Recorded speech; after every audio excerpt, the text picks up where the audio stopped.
What's up, y'all? My name is David, and welcome to the Prep Station. Today, we are going to be reacting to the Hell's Kitchen finale, which aired last night on Fox.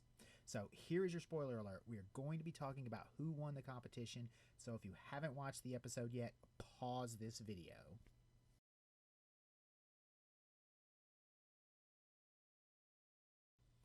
We started off with our final three, Alex, Daphne, and Alejandro. Chef Ramsay took them to various locations where each of them expected to be surprised with the final challenge, but in a twist, each location was empty. It wasn't until they got back to Hell's Kitchen that the final challenge was sprung on them. Each chef had to cook 5 courses that would be tested by 5 different judges.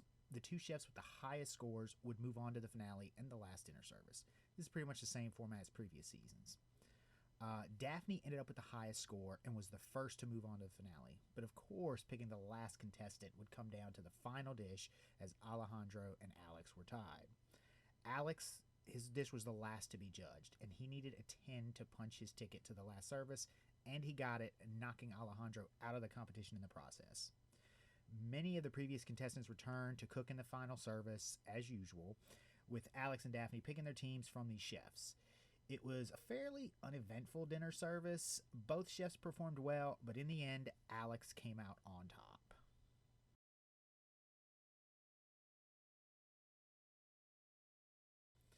So the actual finale, the final episode, it was pretty uneventful. It wasn't very dramatic. There weren't too many hiccups. Of course, they played up the usual drama up until the final moment when they open the doors and one door opens and one door doesn't. The one part where they did kind of build up drama is that Alex was super nervous going after the service, going into the decision. And Daphne seemed real confident, real kind of chill. And two, what Chef Ramsay said to Daphne before they opened the doors, it definitely, me and my wife both thought she was going to win. The previous episode, the penultimate episode, I thought was a little better. I always enjoy the cooking challenges more than the dinner service. At 5 dishes from each chef, that was a lot of different dishes to go over. I thought it was pretty good. Didn't care for the, driving around to different locations and, oh, it's the challenge is not here, it's not here. But, it's typical TV drama. But overall, the finale was good. Not great, but it was good. I thought the right person won the competition. I've been thinking Alex was the best for at least the last 5 or 6 episodes. And I really think even going down to the bottom, the top 5, once they got to the Black Jackets, I think the right people were there. Those were the best 5 chefs. And the eliminations were fairly where they should have been. Maybe Cheyenne was a little better than Summer, but it was real close. They were both, they're both elite of the elite at that point. But I definitely think Alex was the right person to win. I think he was the strongest chef. He was the only one out of the 40-somethings that advanced that far. His experience, you could tell his leadership. Daphne, I feel like, was a stronger cook. She was the best cook in the competition to me, bar none. She won so many of the challenges, led her team, her dishes winning and helping her team win. And I do feel like she was probably the best cook, but I felt Alex was the best leader. And again, that comes from he's 40-something. He's owned his own restaurant. He's led employees before. He has children. When you have children, you're a leader to your children. These are all things that really help build a good leader. And there was even a moment in the finale, I believe, where somebody wasn't performing and he commented and said, I can be mean, basically. I can yell at him if I have to, but I don't like to do that. And I liked hearing that, because the whole Chef Ramsay style, yelling, screaming, cursing, there are chefs that do that, but that's not the only way to lead. And in a lot of, that might work in fancy restaurants, and it works when you're Gordon Ramsay, who people are dying to come work for and learn under. That doesn't work in smaller restaurants where these jobs are a dime a dozen, and you yell at somebody, you scream, you curse at them, they'll just quit and go work somewhere else. So you can't do that. You can't be Steve Jobs. You can't be Gordon Ramsay unless you're Steve Jobs or Gordon Ramsay. But I liked his leadership style. I thought he was really good with the other chefs. And again, I think he was also a great cook. I'm not trying to downplay his cooking. He was a great cook too. Obviously one of the best there. I do think Daphne was a little stronger, but his was good enough, and his leadership was his leadership difference between him and her was bigger than the cooking difference between the two. And I would actually say he's one of the better winners we've had in the show in the 21 seasons. Top 5 for sure, in my opinion. I don't think he's the best. I would say Chef Christina is probably the best.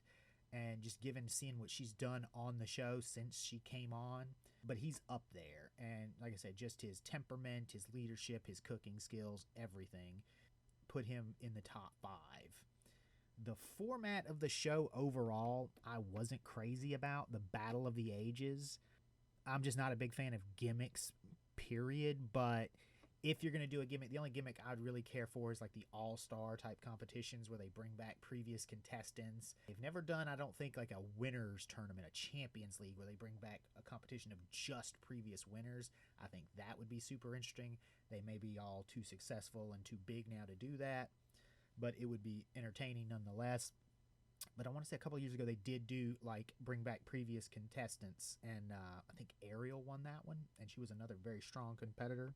But the Battle of the Ages, was not a fan. For one thing, it was very lopsided, and they had to literally abandon the whole concept about halfway through because the younger chefs were just demolishing the older chefs.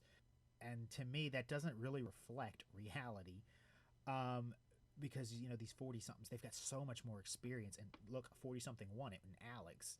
And I feel like there should have been more people on his level. Some of these other ones were just nowhere near, you know, his level or even the 20-somethings level. It just feels like they kind of, it felt biased. It felt like they picked crappier older chefs and really talented young chefs. And I know there's plenty of super talented 40-year-old chefs out there.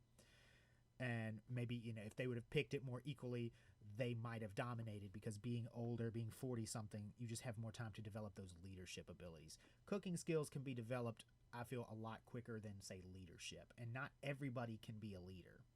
You know, it takes a certain type of person with a certain type of experience to become a really good leader. Anybody can lead, but to be a good leader, it takes a certain type of person. So hopefully they don't do a gimmick next season. I do look forward to it. Like I said, I haven't watched every season of Hell's Kitchen, but we've seen a bunch of them here and there whenever we catch it. Next up, Chef Ramsay has season 2 of Next Level Chef, and I believe the premiere is going on after the Super Bowl this Sunday. I did not watch the first season, but we might check this one out, and if we do, we might throw up a react to that. So look forward to that in the coming days. But that about wraps up this video. I hope you guys enjoyed it. If you did, don't forget to hit the like button. And if you're enjoying the content, please subscribe. I'll see you guys in the next video.